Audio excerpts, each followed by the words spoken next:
देवाः भद्रं पश्येमाक्षभिर्यजत्राः स्थिरैरङ्गैः सुष्ठुवागुंसस्तनूभिः व्यशेम देवहितं यदायुः स्वस्ति न इन्द्रो वृद्धश्रवाः स्वस्ति नः पूषा विश्ववेदाः स्वस्ति नस्तार्क्ष्यो अरिष्टनेमिः स्वस्ति नो बृहस्पतिर्दधातु ॐ शान्ति शान्ति शान्ति।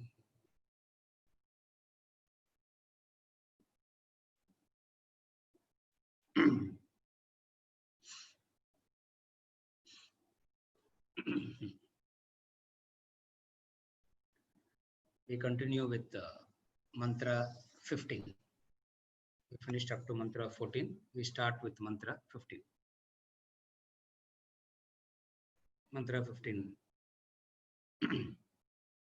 एतस्मात् जायते प्राणः मनः सर्वेन्द्रियाणि च खं वायुर्ज्योतिरापः पृथिवी विश्वस्य धारिणी। एतस्मात् जायते प्राणः मनः सर्वेन्द्रियाणि च खं वायुर्ज्योतिरापः पृथिवी विश्वस्य धारिणी. From this, the support of the universe, arise prana, vital air, mind, all sense organs, space, air, fire, water, and earth. Theory of creation. It's talking about how creation happens. And you find a lot of Upanishads carry the same mantra. Mundaka Upanishad carries the same mantra. Other few Upanishads also carry exactly the same mantra. Based on these mantras, Shankaracharya in Atmabodha goes into the elaboration of the theory of creation, Panchikarana, taken from these mantras. They don't elaborate there. Shankaracharya went into detailed elaboration in Atmabodha, but the mantra here he says, from this arises everything. From this meaning from Brahman. From Brahman arose. What it arose? Prana, mind, all sense organs on the one side, space, air, fire, water, and earth. We have seen the order. In the Atmabodha, if you remember, we have seen the order. The subtle elements, first the subtle elements, and the subtle elements joins together, and then it creates, and then there is this subtle body, and then it further grossifies. Going through the process of grossification, it becomes the gross elements, the gross universe, and the bodies. Sarva Dharini, Vishwasya Dharini, meaning the support. Brahman is the support of all this.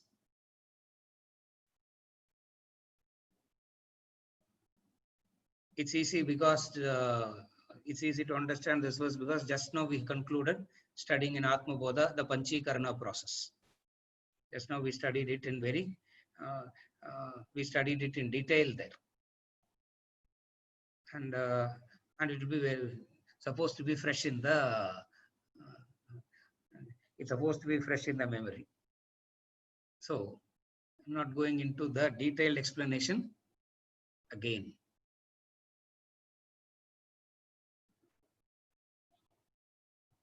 There are many theories for creation. The Upanishads give many such theories about creation. And here is one theory.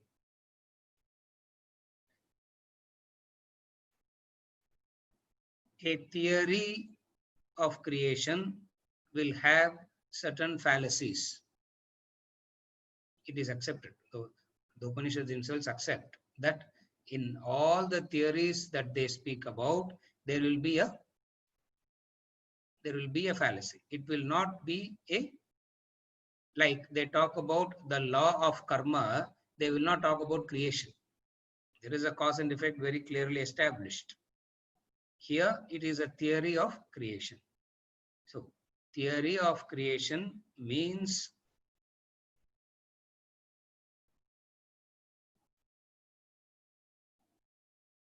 to appease the agitated mind, a theory is given which temporarily quietens the person. We are discussing the Upanishad. The Upanishadic student has this query about how did the whole thing begin. We also have a query about how did the whole thing start, but our query is more like a Mari biscuit discussion.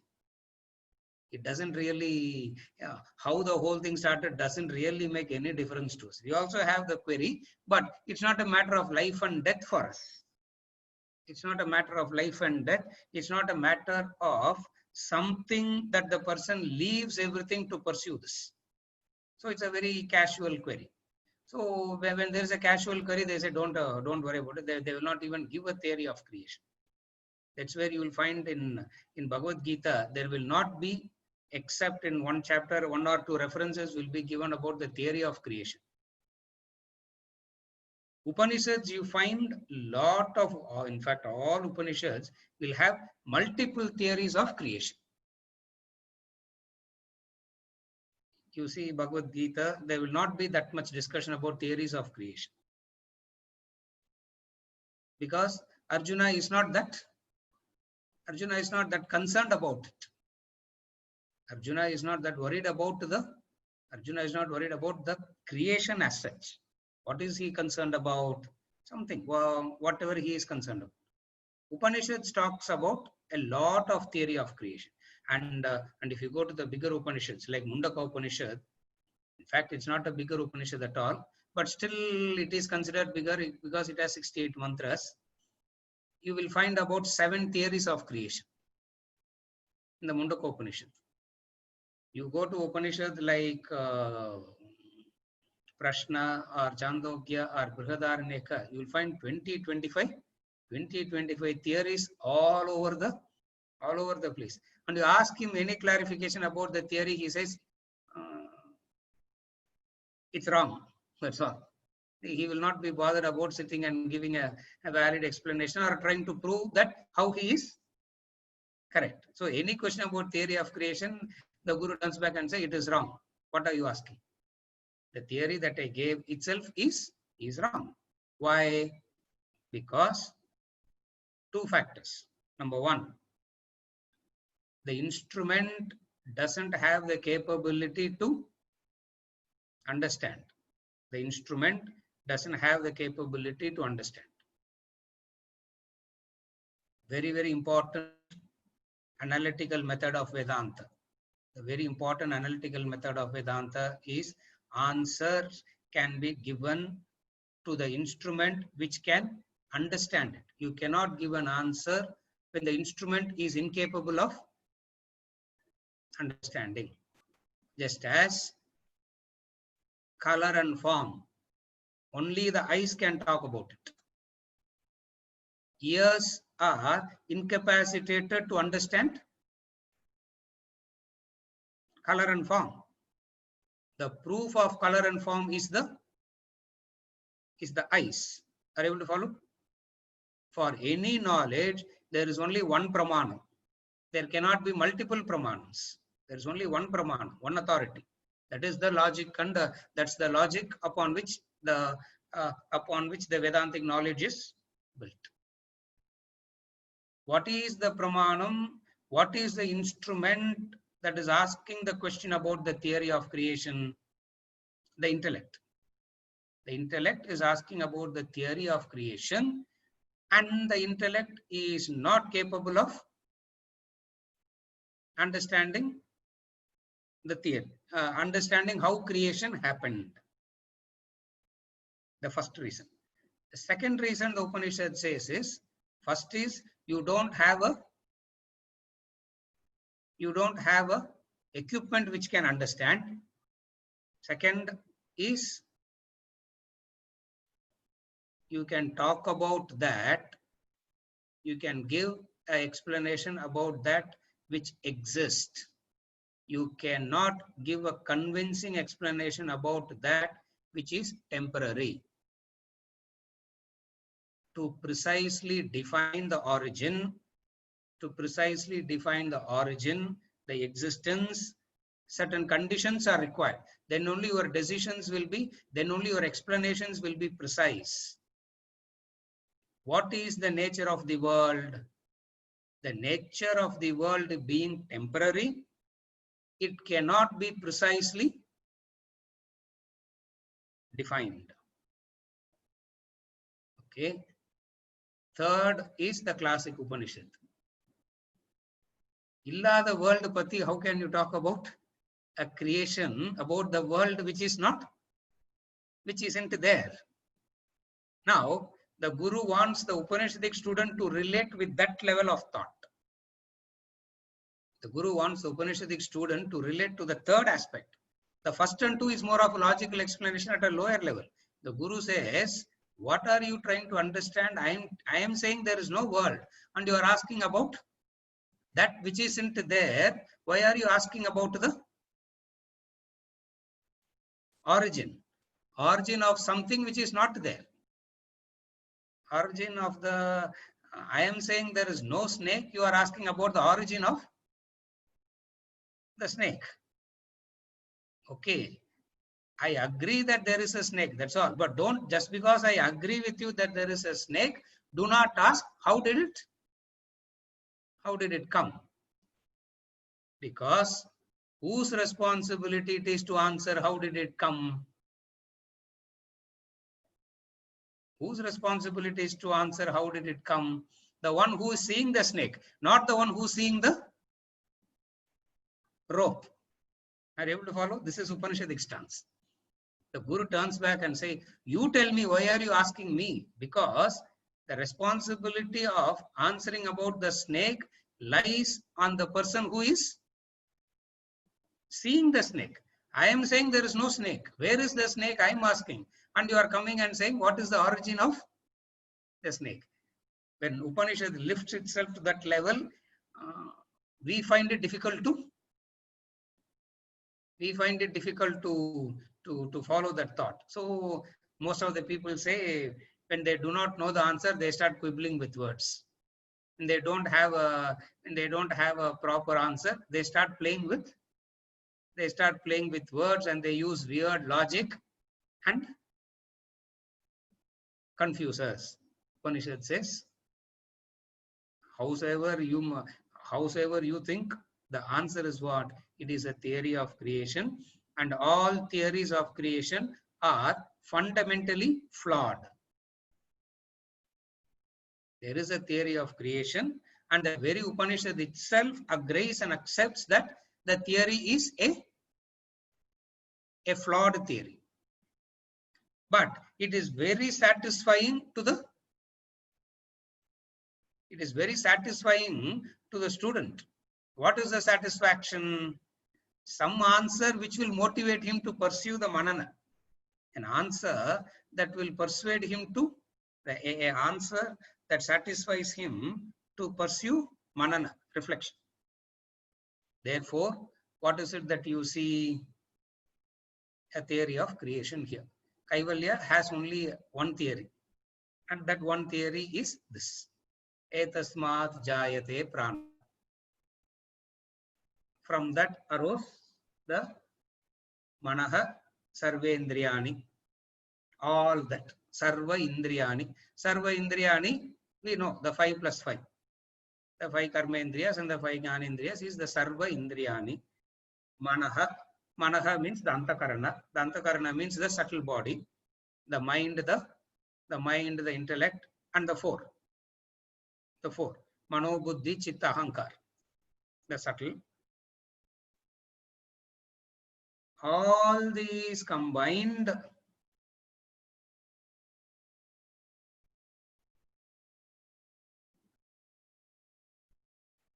creates the jiva.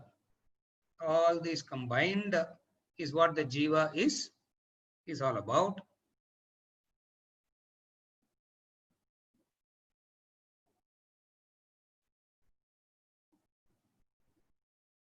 From him everything is born. Saying, the Supreme Self, the Paramatma, is the cause for creation.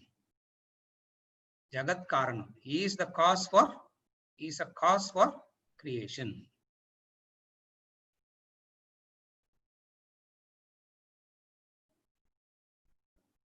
Brahman acts as a substratum for macrocosm. Brahman acts as a substratum for microcosm. Previously, we spoke about the macrocosm. Macrocosm means the three states, all the three states, which is the total. Here we are talking about the microcosm. The microcosm is the constituents of the individual have all come from Brahman. That's all he said.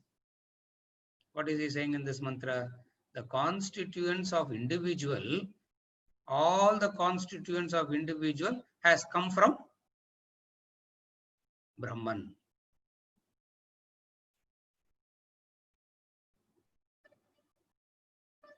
Have proceeded from Brahman. Abdinna, it means what? He is the creator. He is the creator. God is the Brahman is the creator. The God is the creator. Paramatma, Brahman, God, not in the way that we understand God, in the way that the Upanishads define God.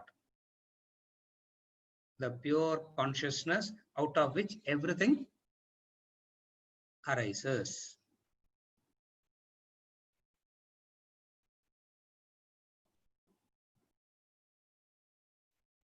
Vishwasya Dharini.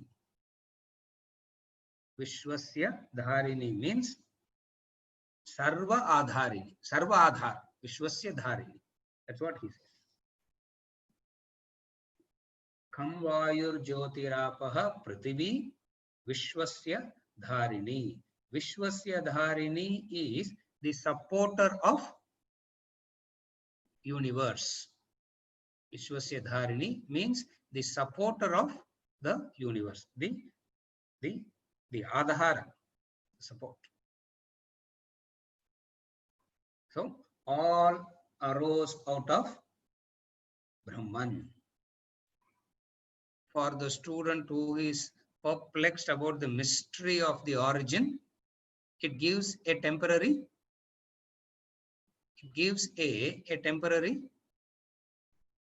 cessation. There is an answer, and then it will build up and say how you cannot say Brahman is the creator.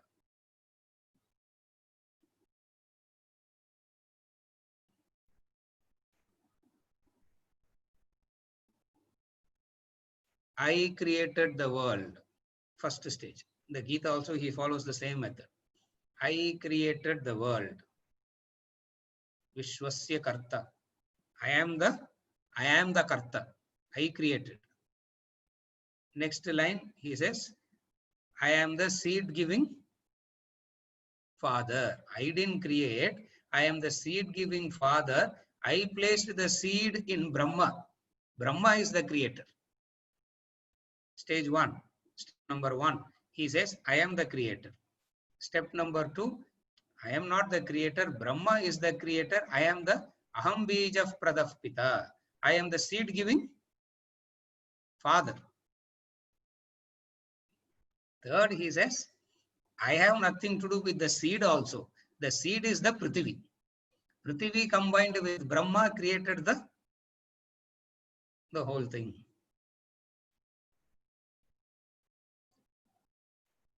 You feel like asking, of the three, what is correct? Are you the creator, or are you the seed giving father, or or you have nothing to do at all with this? For which the answer is, I am all the three. I am all the three. Because the creation is something that is incognizable. The creation is something that is non-understandable by the individual intellect or the collective intellect of human beings of the past, present, and science is not a product of one human understanding. It is a collective understanding of the human intelligence of the past and the present.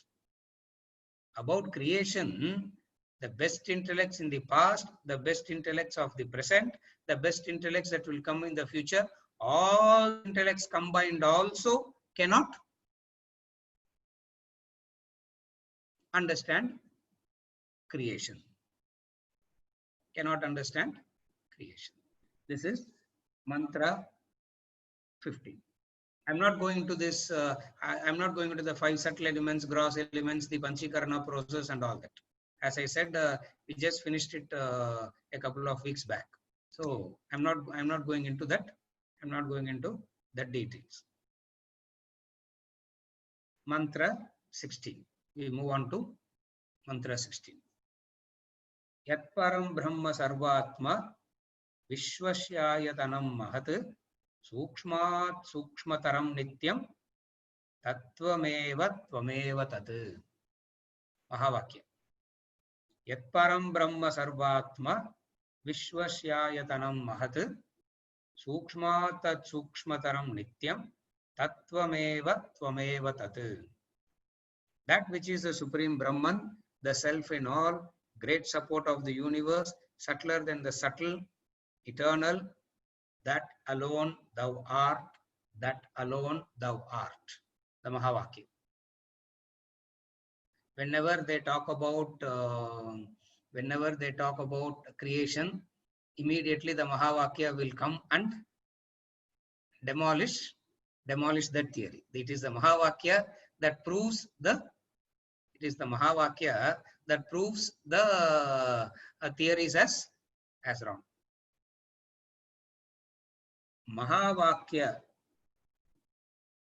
means the great equation. Mahavakya means the great equation.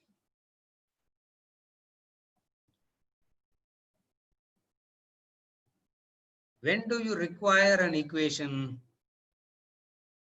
When you require an equation,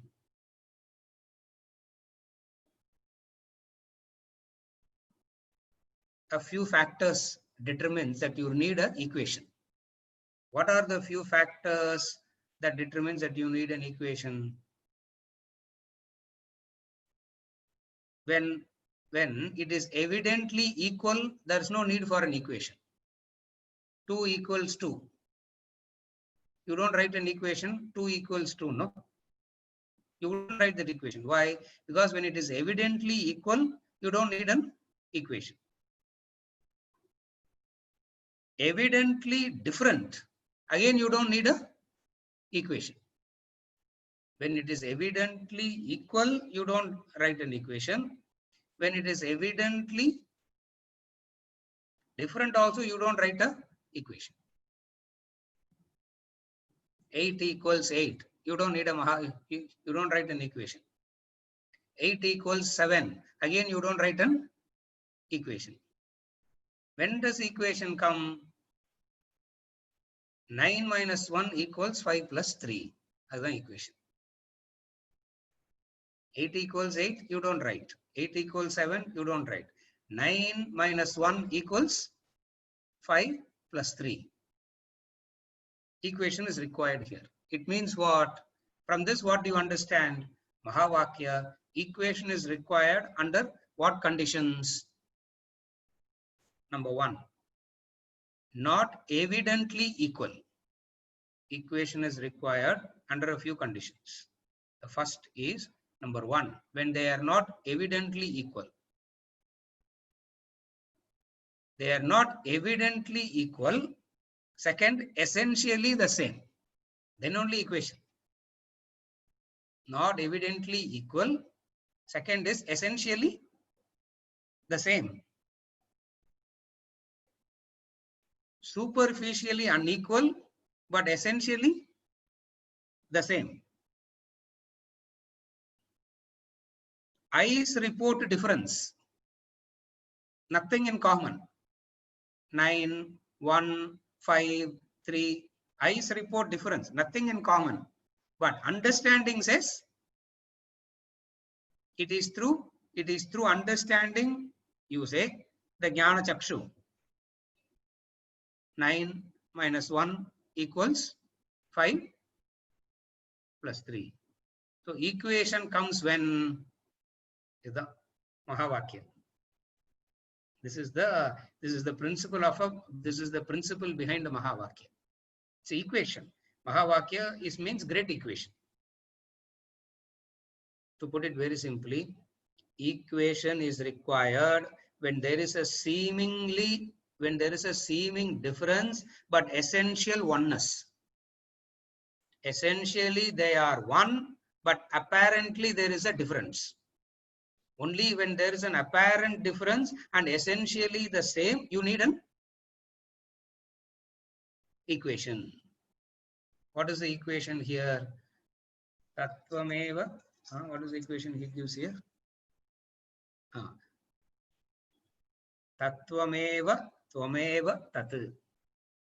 All Upanishads have Mahavakya. See, even though we keep saying there are 4 Mahavakyas, please understand, they are not the only Mahavakyas. Right through the Upanishads, there are many Mahavakyas. Of the very many Mahavakyas, these 4 are taken out for an explanation purpose. That's all. But Mahavakyas are Shivoham, Shivoham is a Mahavakya. Wherever the 2 is said as 1, it is called Mahavakya. Wherever the 2 is said as 1, it is called Mahavakya. And Mahavakya means a great equation. So it is very, very important to understand the principle behind a Mahavakya. What is the principle? When there is a seeming difference but apparent, and there are apparently it looks like 2, but essentially they are 1. That is an equation. What are the 2? The microcosm and the macrocosm. No. It's not the microcosm and the macrocosm. Brahman and the microcosm and macrocosm 1. Brahman on the other side. Both are 1. That is impossible to accept because the ordinary chakshu, which is made up of the previous verse. The ordinary chakshu, which has come out of the previous verse, says they are different. They are not one and the same. They are different. Not only they are seemingly different, fundamentally also they are different. Mahavakya breaks that. Are you able to follow that? This is very, very important to understand, because if you understand it in this way, then we will be able to follow the logical pattern of the Upanishad, the logical pattern of Vedanta. Just as every science has its own pattern of logic and reason, Vedanta also has its own pattern of logic and reason. And we need to understand Vedanta, we need to follow that logic and that reason, that style.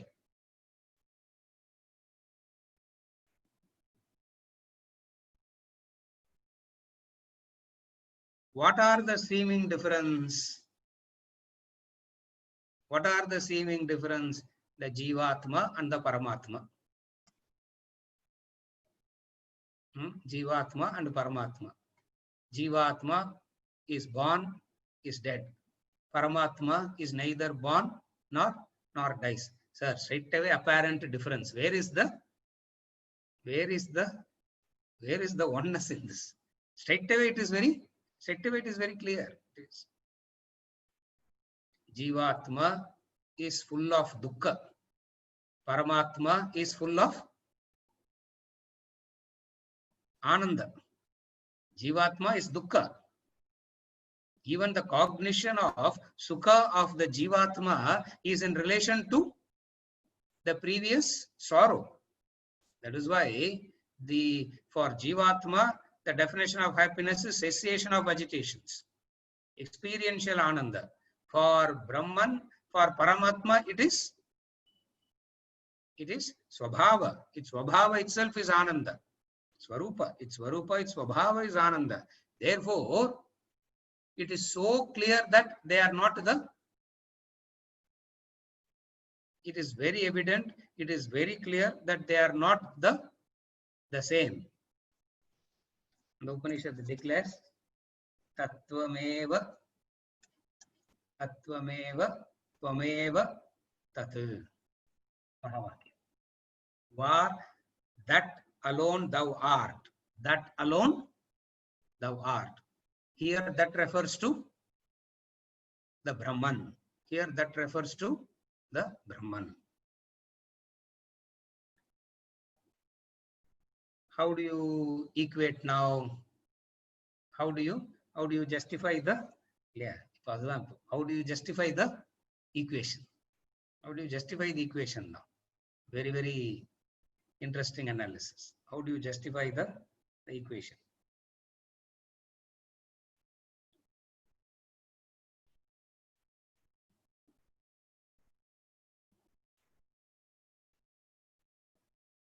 Subtler than the subtlest. Subtler than the subtlest.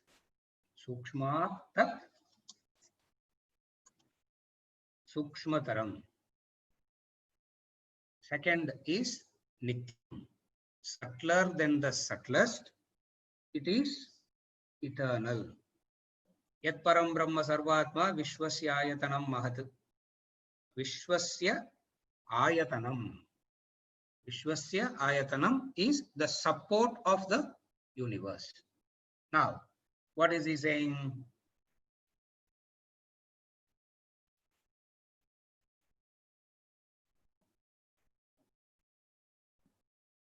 Sukshma tat sukshmataram.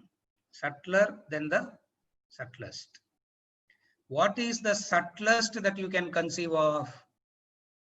The intellect. The subtlest that the human, what is the subtlest that the human intellect can conceive of? The subtlest that the human intellect can conceive of is the space. Space is the subtlest that the human intellect can conceive of. Everything becomes grosser than that. Everything else becomes grosser than that.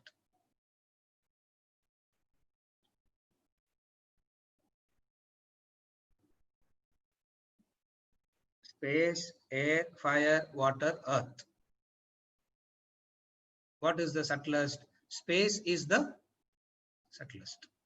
Why do we say space is the subtlest? Because space is that which we don't see, but we understand that it exists. You can't say, I have seen space, empty space. You can't say that. It is infinite. So the subtlest that the human intellect can conceive of is space, sukshmat. That's the subtlest your buddhi can conceive of. And sukshmataram, subtler than the subtlest. Second, the human intellect cannot conceive of anything that is nityam. Human intellect can conceive, understand only that which is, the human intellect can understand that which is temporary, changing, moving. It cannot understand that which is nityam. How can you say that? For the intellect to recognize the day, it needs the night. Only in relation to the opposite, the intellect can conceive of anything. The intellect will not be able to conceive, the intellect will not be able to conceive of anything that is not changing. This is slightly, I won't say difficult to understand. It's not that difficult to understand. Intellect can never conceive of anything which doesn't change. Because for it to cognize something, it needs something else as a reference point. Then only it can cognize. As I said, for you to say this is night, you should have the prior knowledge of the day. For it to say this is the day, it needs the prior knowledge of the night. So only in relation to the two, which is the opposite, and it has to experience the both. Nityam means where opposite doesn't. Nityam means the opposite doesn't exist. If you say the opposite doesn't exist, intellect will not be able to understand it. Intellect will not be able to conceive of something where the opposite doesn't exist. Rich na 4 irukano. Tall na you need short. It has to have a reference point, and the reference point always is the opposite. What is the reference point with which the intellect understands everything? The reference point with which the intellect understands everything is the opposite. When it comes to Brahman, there is no. What is the opposite of Brahman with which it can recognize Brahman? Nityam, eternal. There is no. So the intellect gets. So the intellect is stunned, not knowing how to say that. They use words, sukshma, tat, sukshma, taram, nityam, all these words they use. But all that means is what?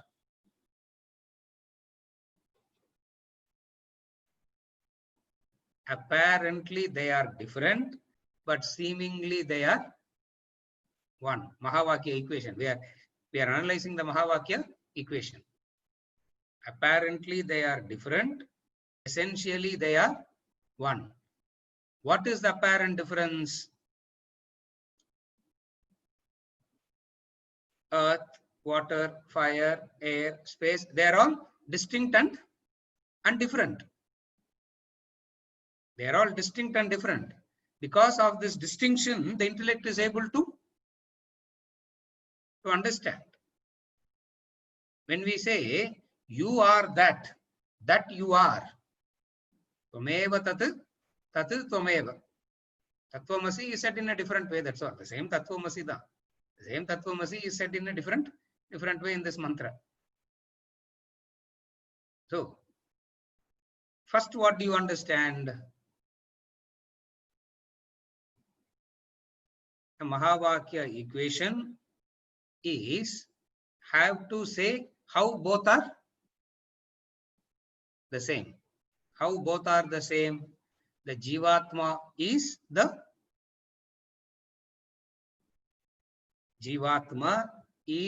Paramatma. That's what the equation says. Tattvamasi Shvetaketo, Tattvamasi Shvetaketo, Tattvamasi Shvetaketo. He keeps repeating. How do you equate that? How do you give a? One is to accept the statement. Another is to go through the essential oneness, what we call as Aikyam. Jivatma, Paramatma, Aikyam is Mahavakya.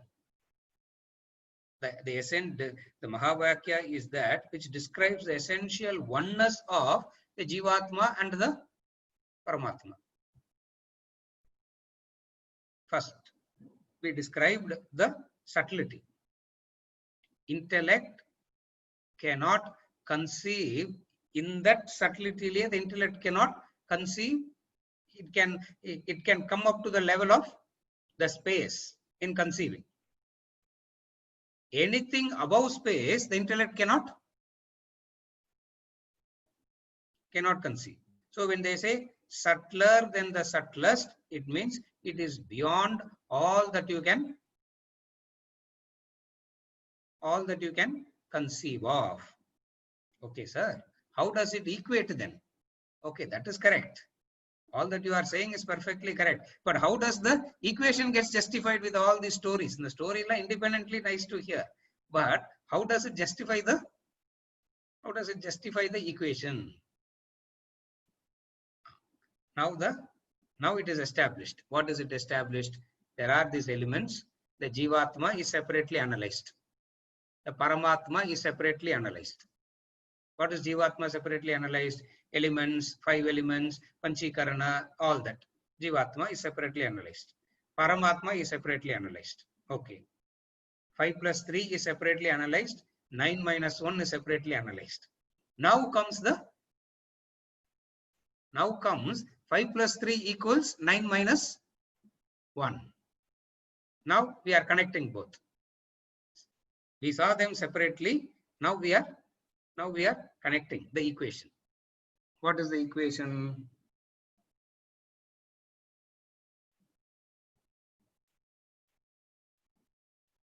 First,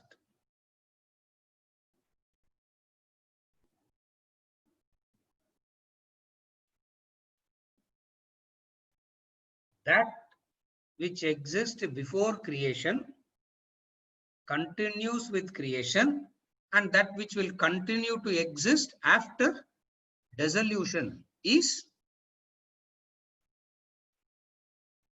Brahman, is the real. That which exists before creation. Gold existed before creation of the chain. Gold is that which has turned into the chain. When the Nama Rupa of the chain is destroyed, the gold doesn't get destroyed.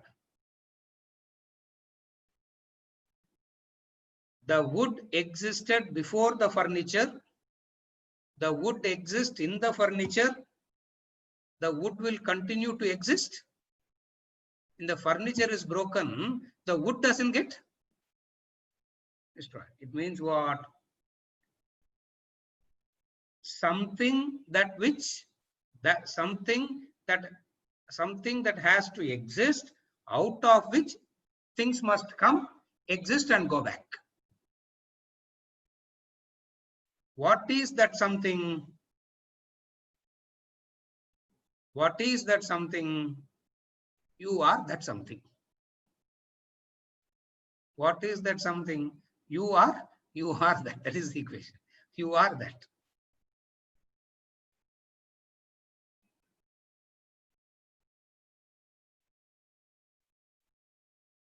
The Supreme Self is from whom I have come, in whom I exist, in whom I will resolve back. The Supreme Self from whom I came, I exist, and I resolve back.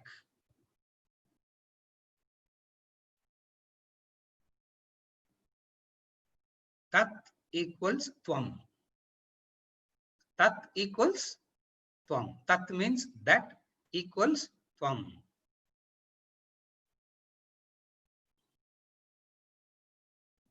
The equation is called the technical definition of this analytical method.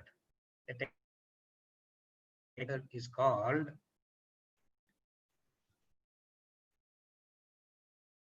Bhagatyaga Lakshana. That is the definition.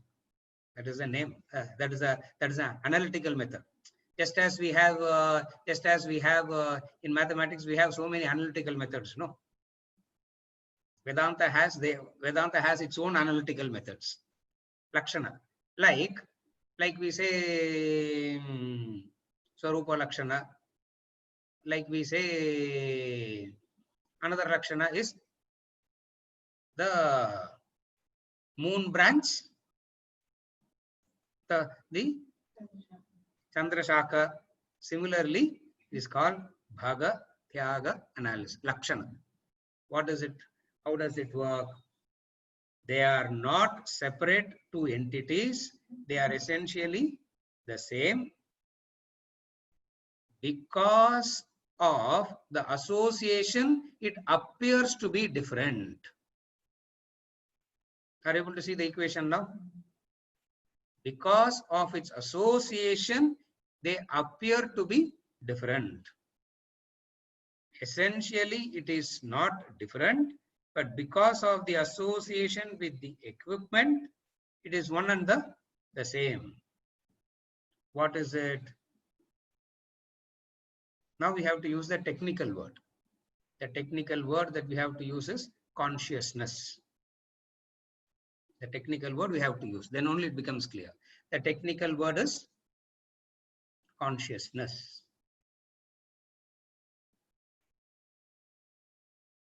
It is the consciousness that existed before the jiva. It is the consciousness that makes the jiva to function.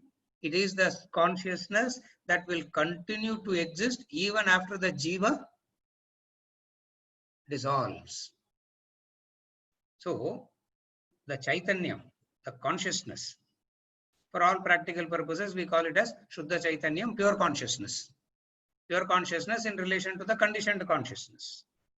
Pure consciousness in relation to the conditioned consciousness. So, what is it that existed prior? Consciousness.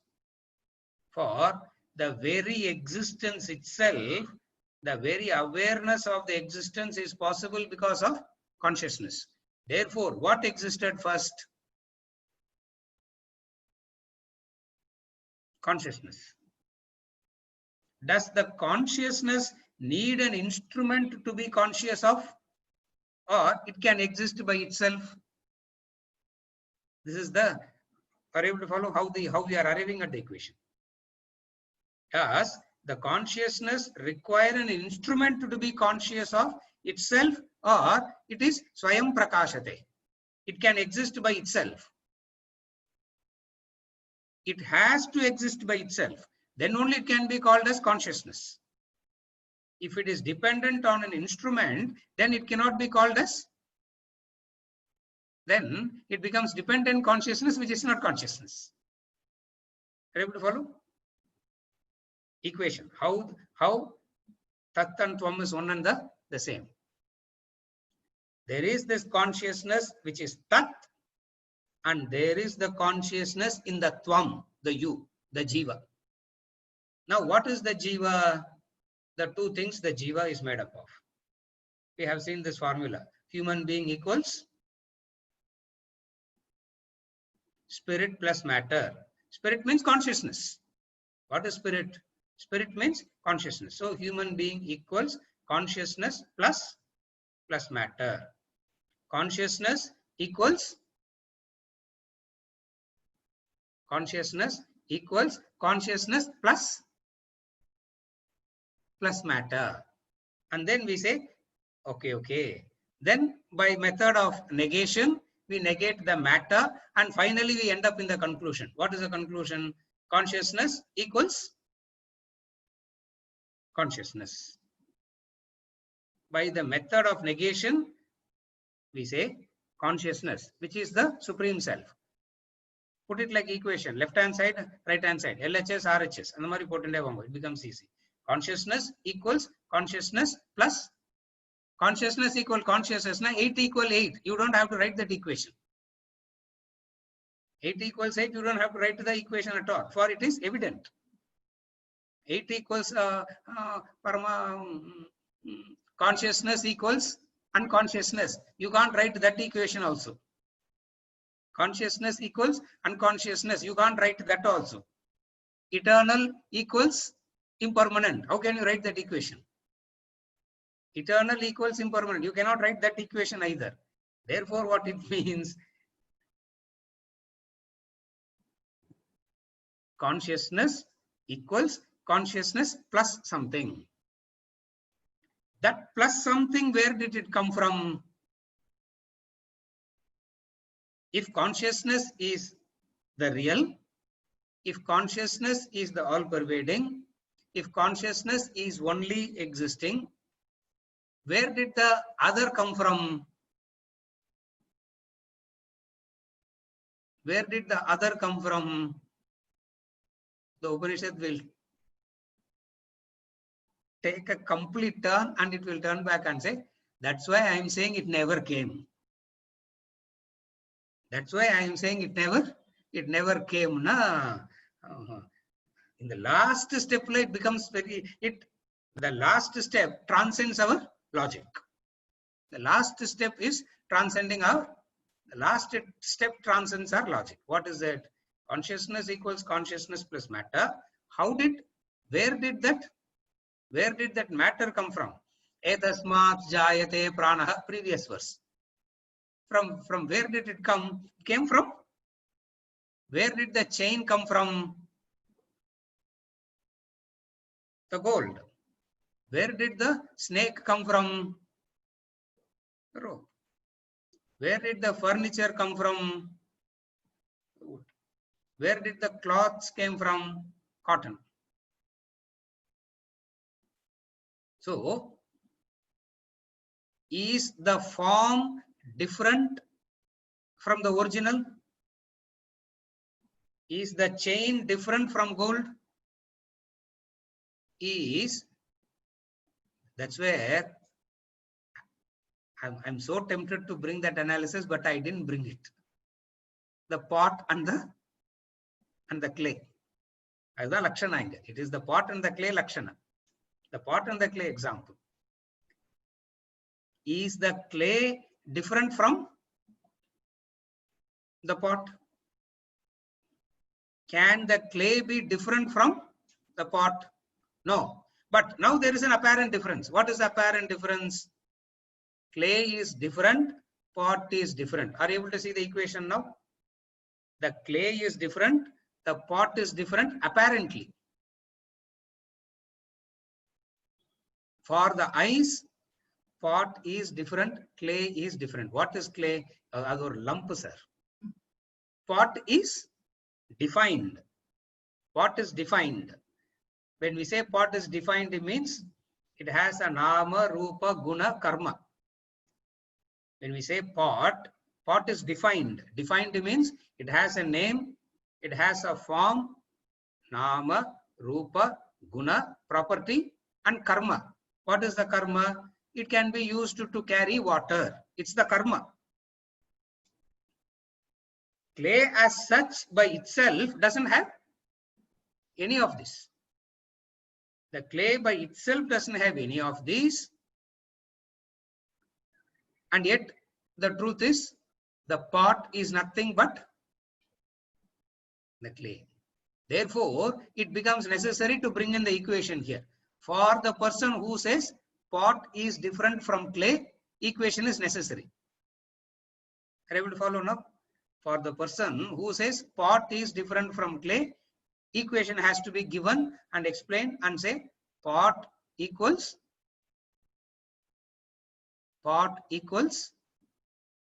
clay. Abdinna, what is the addition to the pot? The addition to the pot is nama, rupa, guna, karma. Where did the nama, rupa, guna come from? The nama, rupa, guna, karma came from? It came from the theory of creation. Now you are asking about the theory of creation. Are you able to follow? Now, how did the pot come from? You are asking about the theory of creation, for which we have already established that theory of creation cannot be. We have already established that it is beyond the comprehension of the intellect. In the pot and the clay, the fallacy in the pot and the clay is there is a potter. The clay by itself didn't turn into pot. That's the fallacy there. That's why the Upanishad will give an example and it will give some other example to rectify that flaw. When it gives example of the pot and the clay by itself doesn't turn into pot. So you need a You need a, yeah, instrumental cause, material cause, all that we have discussed. The instrumental cause, the potter is that, and then the primary cause. Okay, for the world, who is all that? Vishwasya Adharam Brahman. Brahman is the material cause, Brahman is the instrumental cause, Brahman is primary. All are Brahman only. Where is the equation here? You are just making a statement, sir. Where is the equation here? Just a statement being made. Yes, it is a statement being made because the attributeless consciousness appears to have an attribute, just as the attributeless space contains everything to it. The attributeless space contains everything in it and still not contaminated by any of it that holds.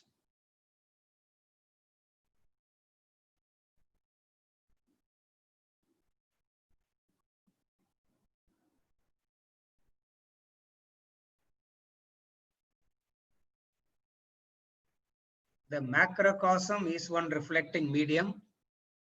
The microcosm is reflecting medium. What are the reflecting medium for the consciousness? The macrocosm and the microcosm. The macrocosm and microcosm are the reflecting medium. Okay. What is it that is common in both macrocosm and microcosm? That which is common in macrocosm and microcosm is consciousness. That which is common to macrocosm and microcosm is consciousness. The earthworm that is crawling is conscious. The fishes that are swimming is conscious. The birds that are flying is conscious. The animals are conscious. Here we are, you and me, conscious of the existence of each other. So in all these, what is common? In all these, what is common? The consciousness is common. So the nama, rupa, guna, karma through which the consciousness operates is different, but the consciousness is one and the same. There is no difference in the consciousness per se of the earthworm, the fish, the bird, the snake, the human, correct?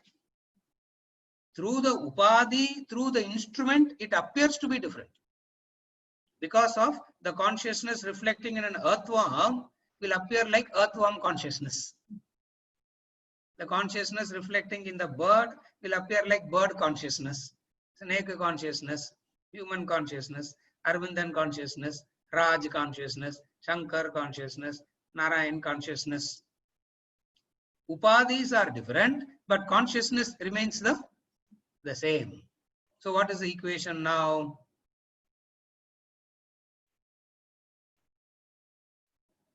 The awareness of the instruments itself is possible because of the consciousness. The consciousness isn't there. The very awareness of your own self and the very awareness of the external is not possible. If the consciousness isn't there, if the consciousness weren't there, if the consciousness isn't there, you will not know your own self first. You cannot know your own self, neither you can know the external. So that which makes you aware of your own self and that which makes you aware of the external is consciousness, and that consciousness is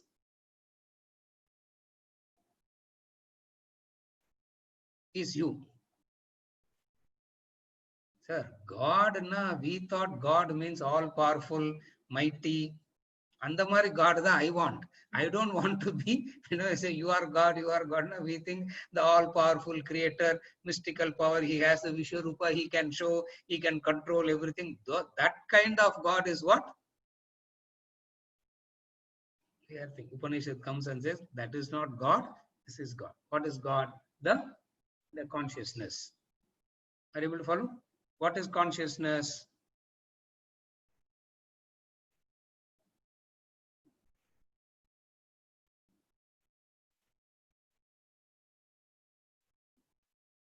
That which is Swayam. That which is not dependent on anything else to know itself is consciousness. That which doesn't need anything else to be aware of. The eyes need the light to see.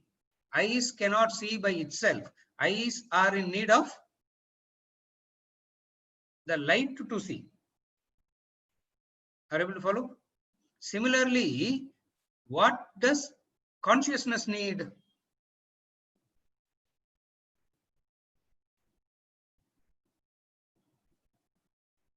It doesn't need anything. Swayam prakashate atma. It is self-effulgent. It is self-effulgent. The intellect needs opposite to even know that it is existing and functioning. Are you able to follow? The intellect is also in need of the two for it to know that the intellect is alert, alive, functioning. Mind, feelings. Senses, the world of objects, indriyas. So, all that you are aware of needs the something to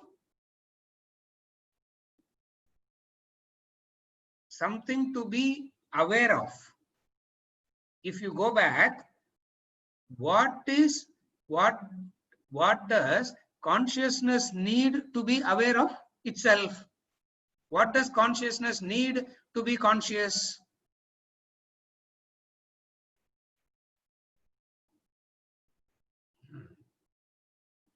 இந்த மாதிரிலாம் பேசினா we'll go mad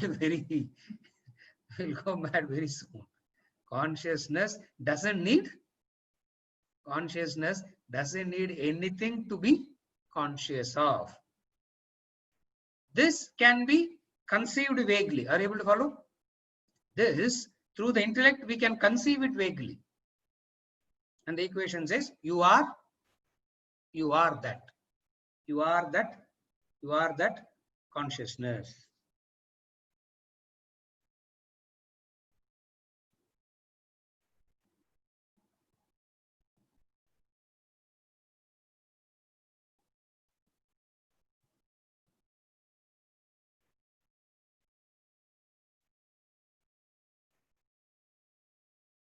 Logic, I'm giving the English word for it.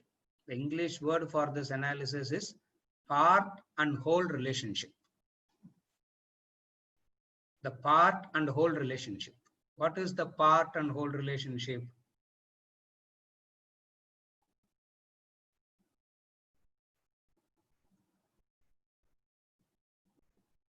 All Tamilians are Indians. All Indians are not Tamilians. The part to whole relationship. Are you able to follow?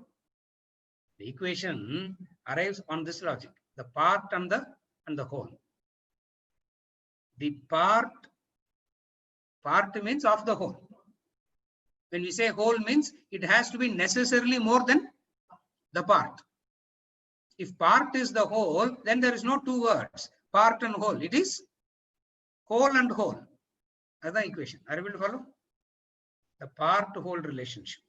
The entire analysis is based on, the Mahavakya is based on the analysis of part whole relationship. What is part to whole relationship means? All Gujaratis are Indians. All Gujaratis are Indians, correct. All Indians are not Gujaratis. Are you able to follow? The part and the whole. When we say the part and the whole, the part is a part of the whole. It is essentially the part and the whole difference is apparent. Carefully follow. The part and the whole difference is an apparent difference. In reality, it is one and the same. It appears to be different at one level. They are one and the same at the different level. Where does it become one and the same? At the level of the consciousness, they become one and the same. At the level of the upadhis, they are different. At the level of the instruments, they are different. At the level of the consciousness, they are one and the same. Now, when Vedanta says you are that, it's not saying one upadhi equals another upadhi. If it says that, it is absurd. One instrument doesn't equal another instrument. One nama rupa guna karma doesn't equal another nama rupa guna karma. Nor is Vedanta saying all nama rupa guna karma is one. It is not saying that also.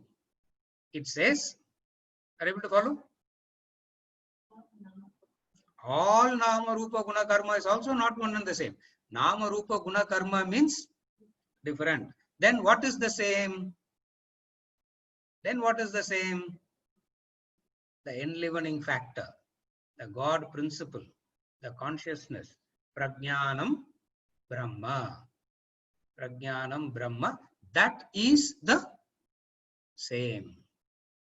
Apparently they are different, but essentially the same. Apparently Nama Rupa Guna Karma is not equal Nama Rupa Guna Karma. Don't do that equation. We are all one, no sir. We are all not one. We are in the Nama Rupa Guna Karma, we are essentially different.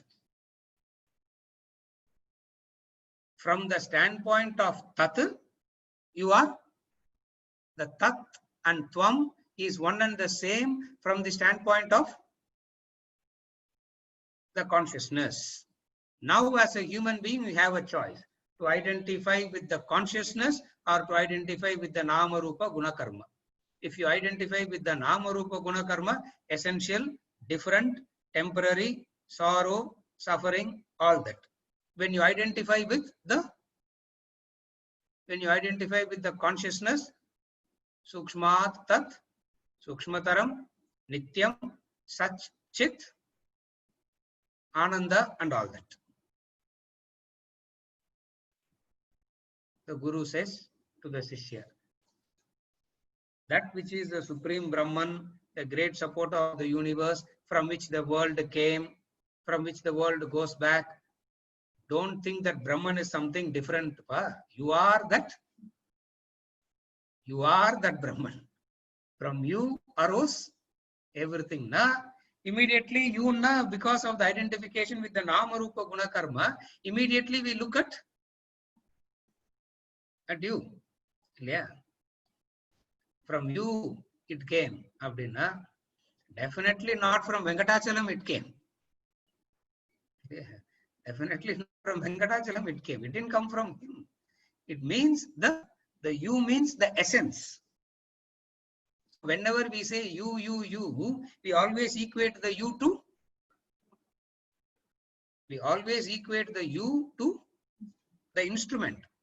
That is why in Atma Bodha, in each and every verse, he is drumming it in. In each and every verse in Atma Bodha, he is drumming it in by saying, you are. Do not equate the I with. Do not equate the I with the instrument. Do not equate the I with the instrument. It is the quality of the Atma. It is the quality of the Atma. Oh, Apuriya, Atma is some third entity. Yeah? No. You are that. You are that Atma. You are that Atma. SRL Shankar Atma. Shankar Atma illa. Adu vandu Duratma. Yeah. Anatma it is. Duratma illa, Anatma it is. It is not that. For the Nama Rupa Guna Karma is at the level of Nama Rupa Guna Karma, Aikya doesn't happen. Don't try that. The oneness doesn't exist at the level of the instruments. For they are distinct and different. Vedanta doesn't talk about the oneness of the instruments. In the world, what people do is they say the instruments are one. We are all one. We are all one. Now, what is that one? What is that we? What is that one?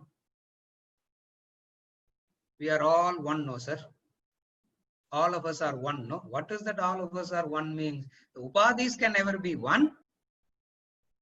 The apparent differences will remain as apparent differences, but the essential oneness is what you need to recognize. Are you able to follow? Apparent differences will exist. The essential oneness remains the same. What is the essential oneness? The essential oneness of Tattvameva tat tvameva tat. The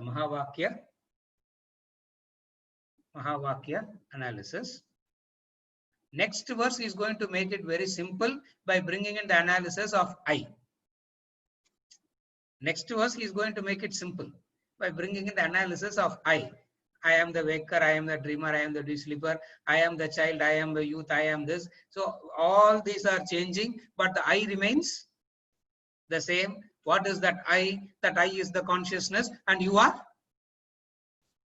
that I. He's going to make that simpler analysis in the next verse. Clear? First the classic Upanishadic style is the tougher analysis first. Tougher analysis, no, Puryad analysis first. If that is not, then they will go on to the next analysis. So in the next class, what we will do both combined and see the Aikyam from a different angle. In the next class, what we will do is we will do this and we will do that, and then we'll try to bring that Aikyam that way also and see. Whole idea is, we have to convince ourselves that we are the self, not the. Somehow we are trying to get into that conviction. Somehow we want to get into the conviction that we are the self, and we are ready to do any amount of analysis for that.